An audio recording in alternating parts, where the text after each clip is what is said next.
abra a sua Bíblia, por favor, no livro de Colossenses. Nós, a semana retrasada, começamos a exposição no livro de Colossenses, esse caminho do discipulado da vida cristã, semelhante a Cristo. E nós queremos ler versículos 9 ao 12, Colossenses capítulo 1, versículos 9 ao 12, tendo em vista que há 15 dias atrás nós falamos no capítulo 1, do versículo 1 ao 8.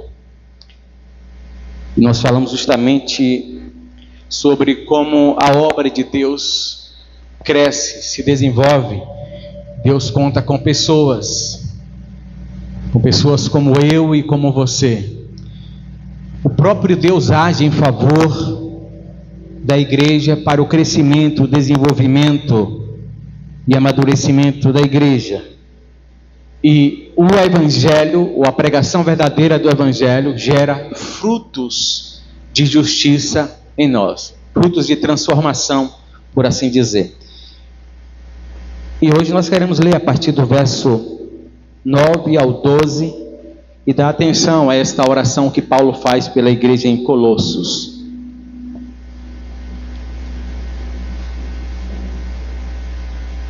Colossenses capítulo 1, versículos de número 9 ao 12, assim diz a palavra do Todo-Poderoso.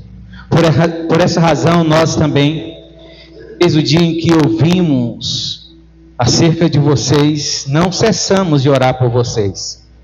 E pedimos a Deus que vocês sejam cheios do conhecimento, da vontade do Senhor, da sabedoria e inteligência espiritual e da plenitude do conhecimento de Deus, para que vocês possam andar dignamente diante do Senhor, agradando-lhe em tudo e produzindo frutos de toda boa obra e crescendo no conhecimento de Deus, fortalecidos em todo o poder, segundo a força da sua glória, em toda paciência e longanimidade, alegria, dando graças ao Pai que nos fez herdeiros e participantes da herança dos santos da luz.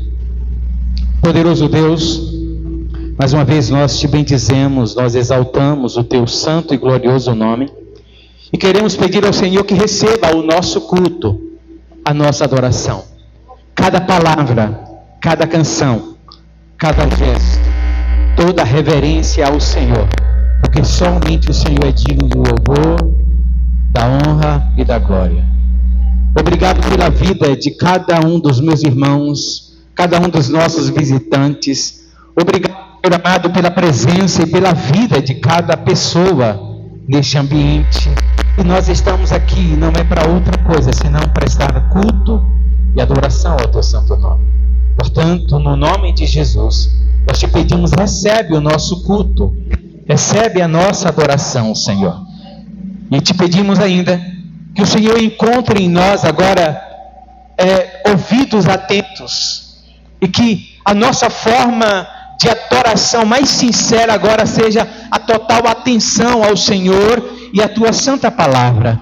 Então, Senhor, confronta-nos com tua palavra, edifica-nos com a tua palavra, conduza-nos de acordo com a tua vontade e recebe o nosso louvor. Fala conosco, mais uma vez, no nome de Jesus, no nome de Jesus. Amém. Glória a Deus.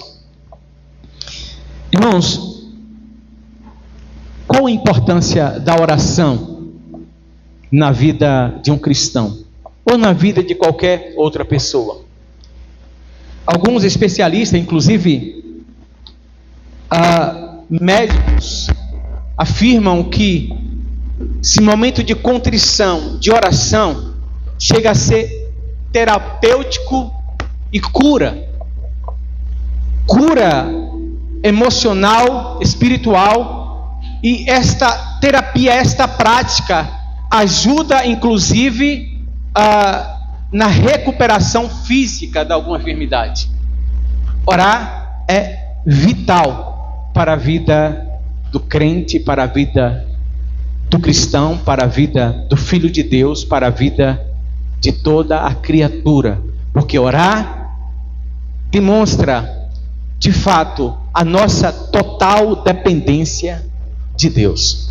Quando a gente olha para as Escrituras e vê um Deus soberano, um Deus exaltado, que olha para nós, embora sejamos tão pequenos, pecadores, Deus nos chama para que nós o busquemos em oração, porque nele está a nossa vida e é Ele quem nos sustenta e conduz. Nele está a resposta para todas as indagações que possa haver na nossa alma, no nosso coração, na nossa caminhada cristã. E óbvio que é vital para a vida do ser humano a oração. Mas talvez a pergunta que nós fazemos diante desse texto, que somos confrontados através desta oração do apóstolo Paulo pelos Colossenses, talvez a pergunta ou as perguntas que nós poderemos fazer é: qual é o conteúdo da tua oração?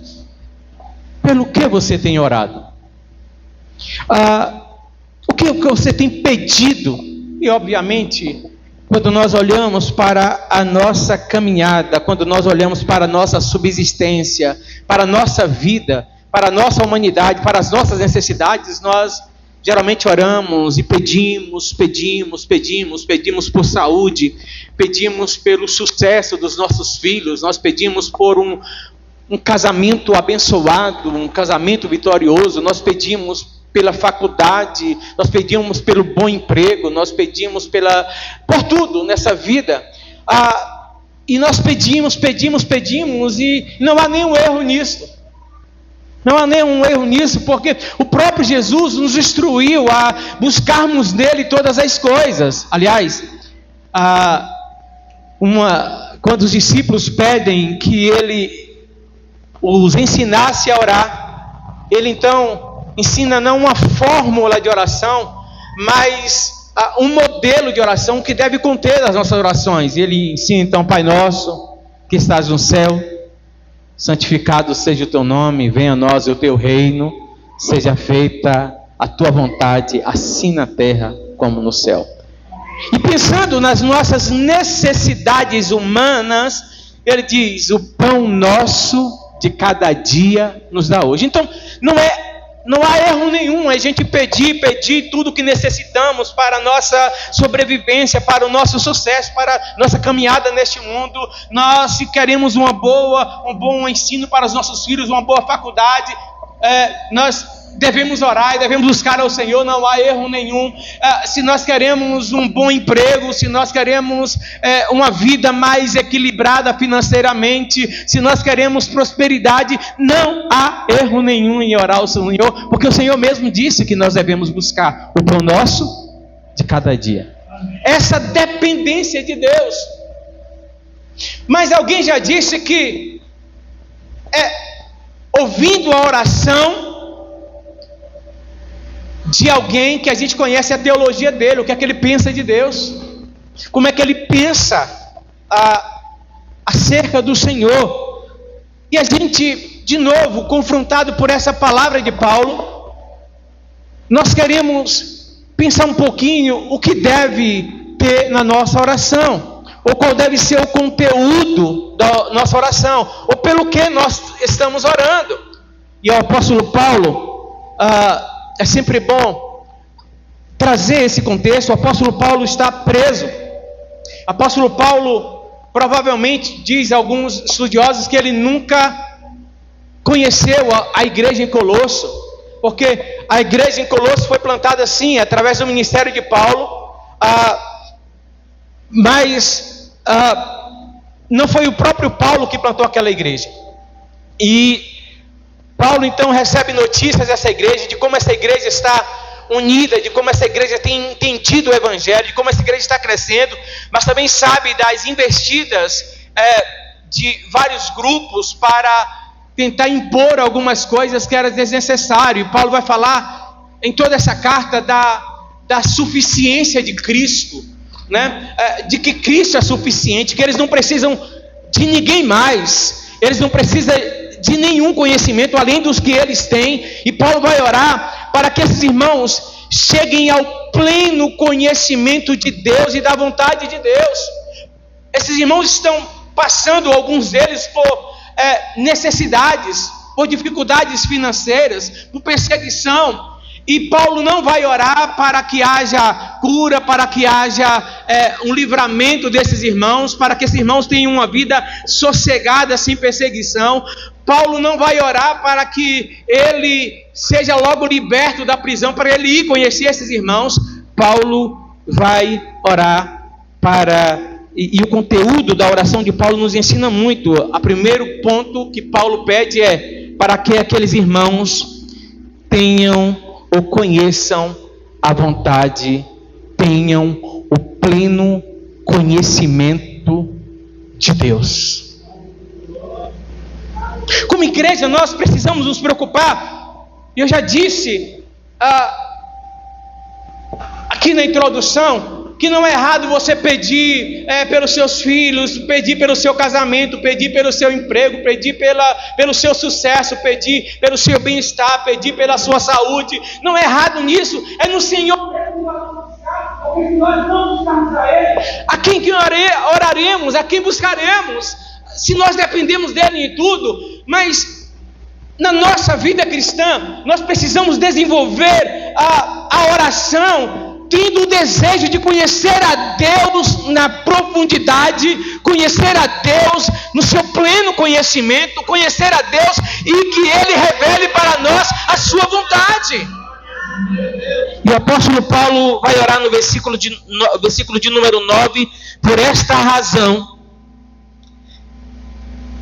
também nós, desde o dia que ouvimos acerca de vocês, não cessamos de orar por vocês e pedir a Deus que vocês sejam cheios, sejam plenos do conhecimento de Deus, do conhecimento da sua vontade, e que vocês sejam cheios de toda sabedoria e entendimento e conhecer a Deus. Então, o que Paulo está dizendo aqui, que ele está orando: olha, irmãos, que vocês não conheçam a Deus apenas de maneira rasa, não apenas de maneira superficial, que vocês conheçam a Deus apenas de ouvir do que Deus está fazendo, dos milagres deles na vida de alguém, que vocês conheçam a Deus tão profundamente que vocês passem a parecer com Ele,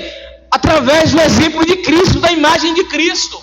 Que vocês conheçam, queiram andar tanto com Deus e fazer a sua vontade, que vocês sejam vistos como cristãos, como pequenos cristos, como parecidos com o próprio Jesus. Conhecer a Deus na profundidade, um conhecimento profundo, é saber qual é a sua santa vontade para a minha vida. Hoje nós falamos na escola do Bíblico Dominical sobre casamentos que permanecem, e a gente vai descobrindo, a gente tem isso nas Escrituras, mas a gente vai descobrindo com a vivência em um relacionamento, um casamento firmado em Deus, em um compromisso verdadeiro entre os cônjuges, que a gente vai, ao longo da vida, a gente vai se conhecendo. Ao longo da vida a gente vai sabendo os gostos, as qualidades, como é a esposa sabe como é que ele gosta daquele feijão, ou daquele arroz, ou como é que ele gosta daquela roupa, ou qual é os gostos deles, dos costumes sociais. Vai gostando, ele também vai conhecendo, sabe? Vai conhecendo também aquilo que desagrada um no outro, e a gente vai crescendo, a gente vai amadurecendo, a gente vai procurando cada vez mais conhecer o gosto do outro e realizar o desejo do outro. O que Paulo está dizendo e orando é, primeiramente, para que esses irmãos cheguem ao pleno conhecimento de Deus. Eles estão sendo atacados justamente nisto.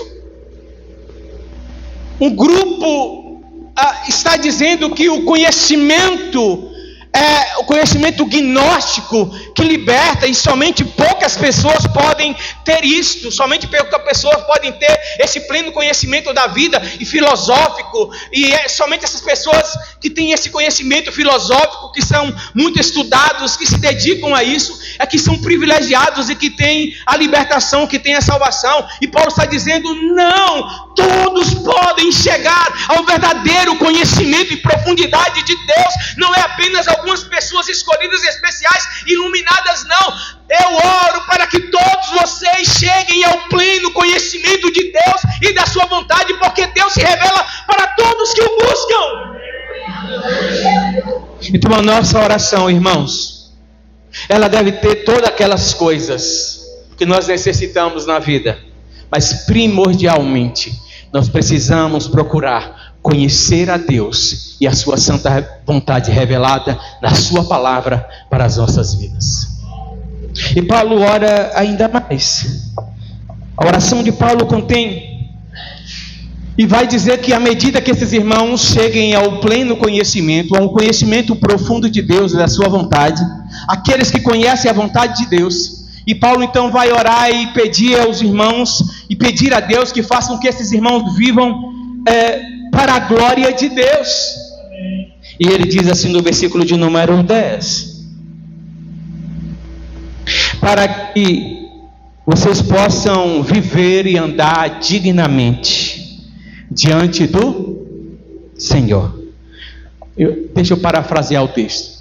Paulo diz: olha, que vocês conheçam a Deus e a sua vontade, que vocês tenham um rico relacionamento com Deus, aprofundando à medida em que vocês vão se relacionando com Deus e conhecendo a sua vontade, caminhando com o Senhor. Vocês sabem o que agrada a Ele, vocês sabem o que desagrada a Ele, e vocês então, à medida em que vocês vão crescendo nesse conhecimento, Deus vai revelando para vocês o que Ele se agrada, o que Ele não se agrada, e vai ajudando vocês nessa caminhada, e vocês vão viver de um modo digno da presença de Deus. As atitudes de vocês, o comportamento de vocês, a minha oração é que vocês glorifiquem a Deus pelo modo de viver de vocês nessa sociedade. Então a oração de Paulo é para que esses irmãos aprofundem no conhecimento de Deus e da sua vontade, porque assim acontecendo, eles vão viver um modo digno, glorificando o nome do Senhor. E o versículo 10 então diz: olha, para que vocês possam andar dignamente diante do Senhor, agradando-lhe em tudo e frutificando em toda boa obra, crescendo no conhecimento de Deus. É algo maravilhoso. À medida que você conhece a vontade de Deus, você procura agradar a Deus, você procura fazer a vontade dele, ele vai te fazendo crescer, ele vai se revelando a você, e nós iremos nos fortalecendo nele, e à medida em que nós vamos caminhando com ele, nós iremos ver que por onde nós passamos, as nossas atitudes, os nossos comportamentos enquanto cidadão, nosso comportamento enquanto marido, enquanto mulher, o nosso comportamento enquanto pai, enquanto filho, nós vamos percebendo que as nossas atitudes glorificam o nome do Senhor, porque nós sabemos exatamente o que Ele quer, porque nós conhecemos a vontade dEle. Então Paulo ora: irmãos, conheçam a vontade de Deus, e os passos de vocês, as atitudes de vocês, o comportamento de vocês vai glorificar o nome do Senhor. A honestidade de vocês, a seriedade de vocês, as pessoas vão olhar para a sua vida e pode até não gostar de você, mas vai certamente dizer: aquele homem, aquela mulher, aquele moço, aquela moça faz a vontade de Deus. É uma pessoa séria, é uma pessoa compromissada com a verdade, uma maneira, anda de um modo digno do Senhor. Realmente, aquela é um servo de Deus. E nós vamos crescendo.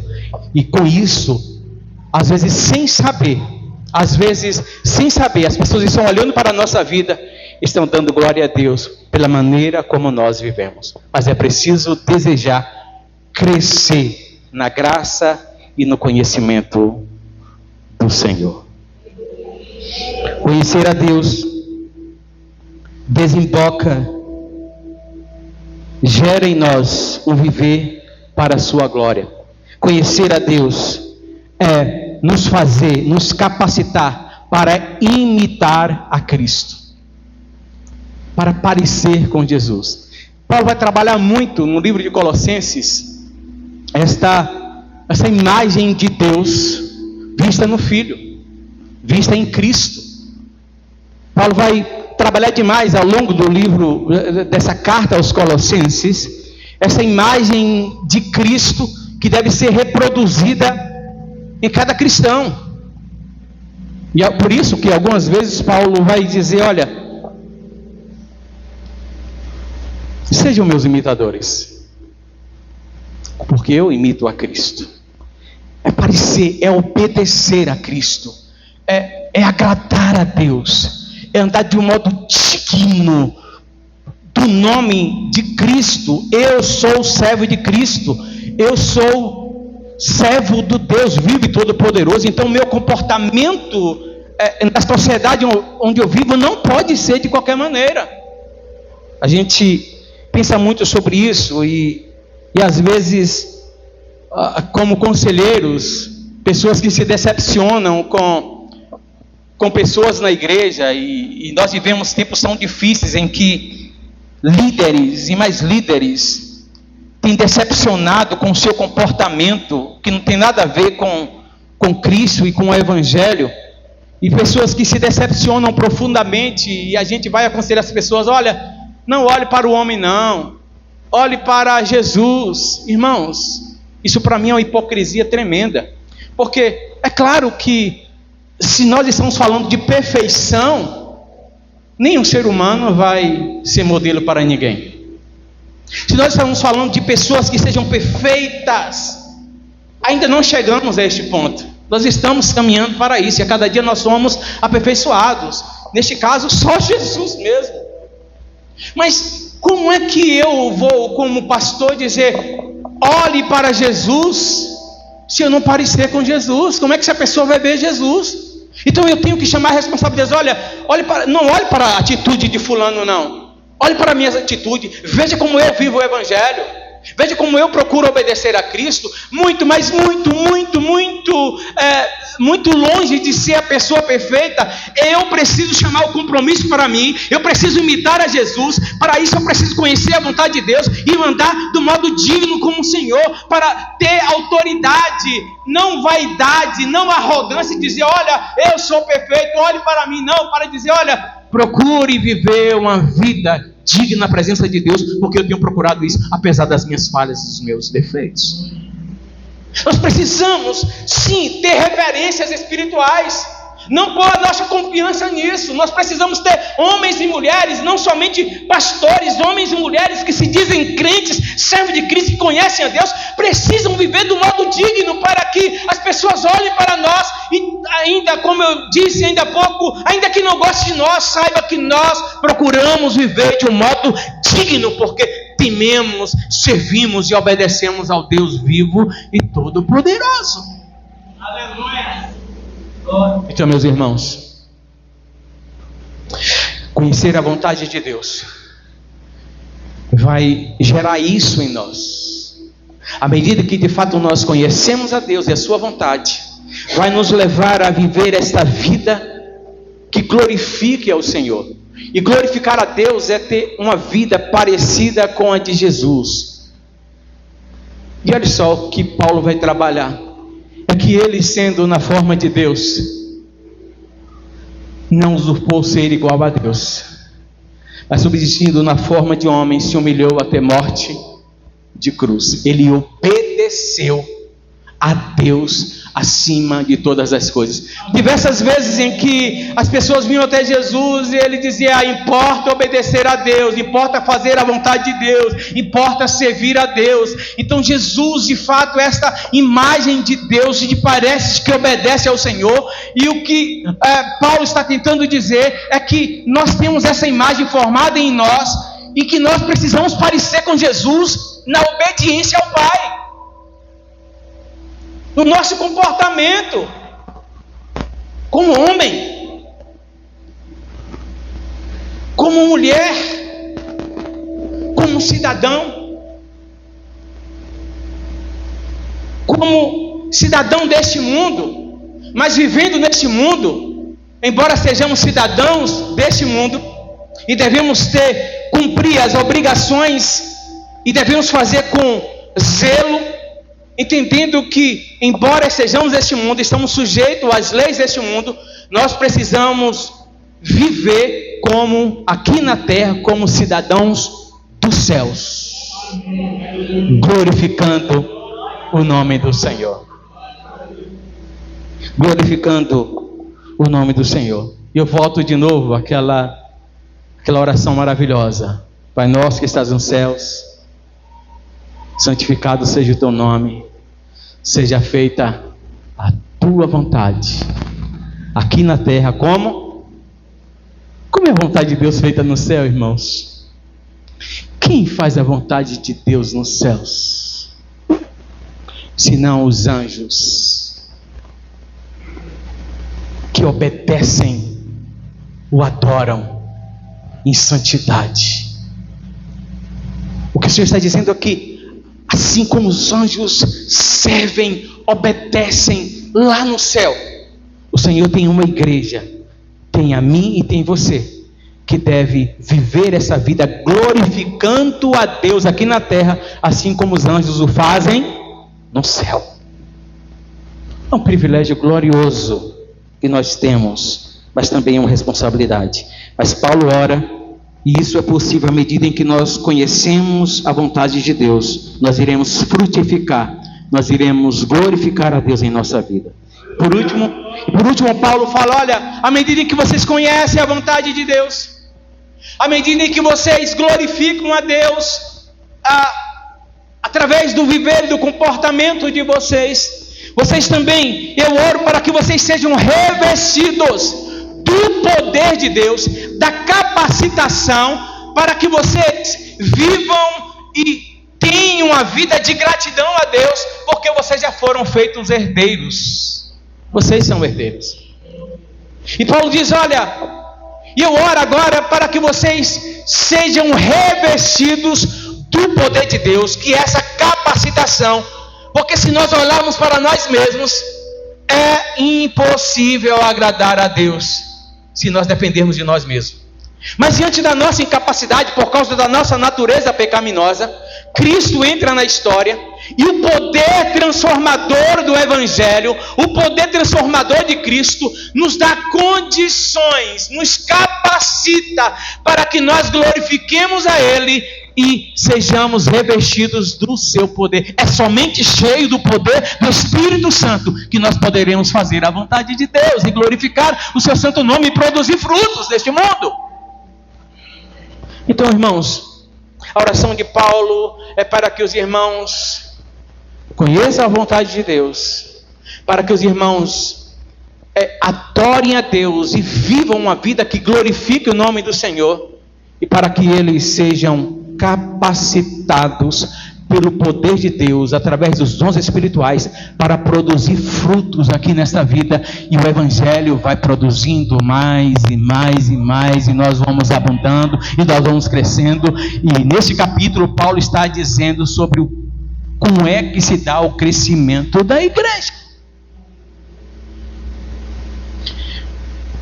Nós somos chamados então, já estou encerrando, para que pensemos, reavaliemos a nossa oração. Pelo que nós temos orado? O que nós temos pedido a Deus?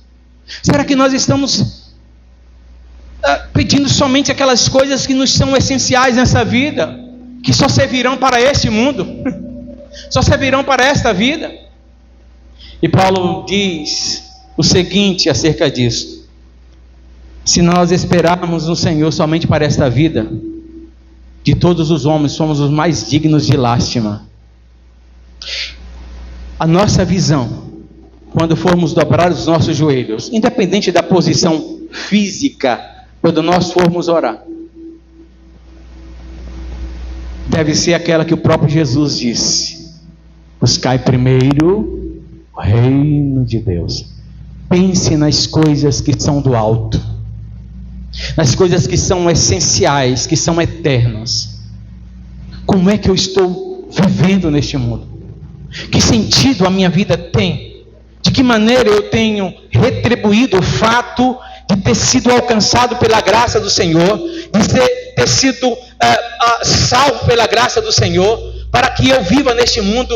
De que maneira a minha vida tem glorificado, de que maneira a minha vida diária tem glorificado o nome do Senhor, de que maneira eu tenho apresentado e me comportado diante de Deus e apresentado este Deus? Que conhecimento eu tenho dele? Até que ponto eu conheço de fato ao Senhor? Até que ponto eu conheço a vontade de Deus para a minha vida neste mundo e o propósito de Deus para a minha vida enquanto igreja neste mundo? Que nós sejamos incentivados pelo apóstolo Paulo, que desejemos antes de qualquer coisa crescer no conhecimento pleno. E a palavra pleno aqui é completo, perfeito. Que nós desejemos esse conhecimento profundo de Deus. E isso só se dá à medida que a gente ora e anda com Deus. Que a gente se comporta no nosso dia a dia como servos do Senhor, e o nome dele será glorificado através da minha vida. Então o apóstolo Paulo encerra dizendo: minha oração é para que vocês rendam graças a Deus, porque um fato já é verdade na vida de vocês: vocês são herdeiros dos filhos da luz, vocês são herdeiros da glória eterna, vocês são herdeiros das mansões celestes em Cristo Jesus. Ninguém tira isso de vocês. Isso foi conquistado pelo preço do sacrifício de Jesus na cruz do Calvário. Nada nessa vida vai mudar esse status de vocês. Vocês já conhecem a verdade. Então sejam gratos por esta realidade, que vocês já vivem aqui na terra. Vocês são filhos da luz. Vocês foram transportados das trevas para a sua maravilhosa luz. Amém?